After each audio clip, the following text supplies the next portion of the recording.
দেখেন, আমার চ্যানেলে সম্ভবত পাকিস্তানপন্থী ভিউয়ার্স খুব বেশি, যার কারণে আপনারা মাঝে মাঝে হতাশ হন, আবার আমারও বকাঝকা করেন। কিন্তু বিশ্বাস করেন, আওয়াজে পাকিস্তান এই কথাটা কিন্তু অনেক আগে থেকে আছে। আপনারা যারা রাজনীতি করছেন অথবা লোকালি শহর টহরে বড় হয়েছেন, আমরা কিন্তু ডায়লগটা দিতাম যে আওয়াজে পাকিস্তান। এই কথাটা নেগেটিভ অর্থে বড় হইতো, মানে অনেক বড় বড় কথা বলে, কিন্তু কাজের সময় ওই কোনো কাজ করতে পারে না যতটুকু তারা বলে।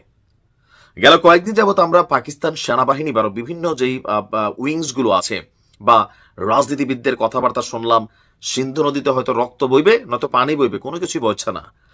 এই পরিস্থিতিতে এসে পাকিস্তানের পররাষ্ট্রমন্ত্রী তিনি গতকালকে যে বক্তব্য দিয়েছেন, এটা পাকিস্তানের জনগণের জন্য হতাশাজনক একদিকে, তবে অপরদিকে ভালো। আমিও ব্যক্তিগতভাবে যুদ্ধের পক্ষ না, কারণ যুদ্ধ কখনোই পজিটিভ না, কিন্তু এটা আমরা জনগণ চিন্তা করুন যুদ্ধ টুদ্ধ হবে না। কিন্তু যারা রাষ্ট্রগুলোর প্রধান তারা যখন এই ধরনের মানে অবস্থানে চলে যায়, তখন স্বাভাবিকভাবে দেশের জনগণের মধ্যে মনে হয় যে আমাদের সেনাবাহিনী, আমাদের এই বাহিনীগুলা কি করে। যে আদনান সামির তো চিনেন, তিনি গত পরশুদিন একটা কথা বলছেন যে আমাদের সেনাবাহিনী পাকিস্তানকে ধ্বংস করে দিছে। যাই হোক, ঘটনার প্রেক্ষাপট কি কি এমন বক্তব্য দিয়েছেন পাকিস্তানের পররাষ্ট্রমন্ত্রী। আপনার কাশ্মীরের ঘটনায় ভারতের এই ঘটনাটা পূর্ব পরিকল্পিত, এটা অনেকাংশেই প্রমাণিত হয়েছে। তো তিনি বলছেন যে আন্তর্জাতিক সম্প্রদায়ের উদ্দেশ্যে ভালো সাজার চেষ্টা করতেছে যে আমরা আমাদের নিয়ে দুশ্চিন্তা করবেন না, আপনারা ভারতকে নিয়ে মনোযোগ দেন, আমি আপনাদের কথা দিচ্ছি আমরা শান্ত থাকবো। আচ্ছা, তো মেশিনারিজ কি শর্ট পড়ে গেছে?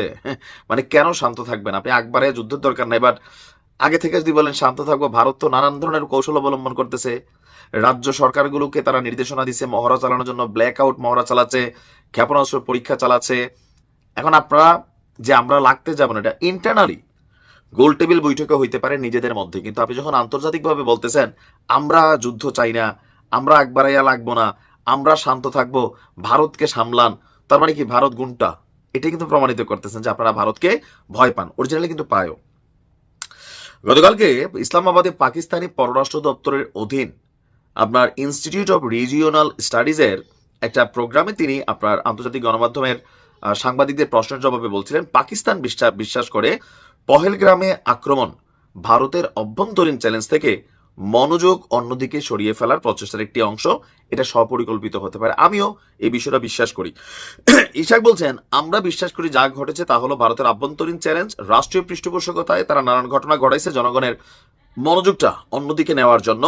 ভুলে যাবেন না যে আগামী কয়েক মাসের মধ্যে ভারতে কিছু উপনির্বাচন আছে, আর ভারতের পদক্ষেপগুলোকে একতরফা রাজনৈতিকভাবে উদ্দেশ্য প্রণোদিত উস্কানিমূলক হিসেবে অভিহিত করছেন।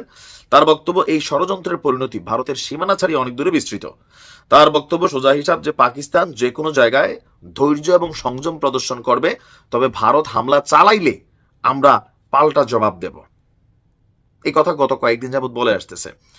পাকিস্তানের মধ্যে পাকিস্তানের জনগণের একটা অংশ তারা কিন্তু যুদ্ধ চাচ্ছে না, তারা মনে করতেছে এই মুহূর্তে পাকিস্তানের অর্থনীতি ভালো না, ভারতের সাথে পাঙ্গা নিয়ে যুদ্ধ লাগাটাও উচিত না। এগুলো কিন্তু আমার কথা না ভাই, আপনার পাকিস্তানের গণমাধ্যমগুলো যদি দেখেন, টেলিভিশনগুলো দেখেন, দেখবেন যে জনগণ এক অংশ যুদ্ধের পক্ষে আর এক অংশ পক্ষে না।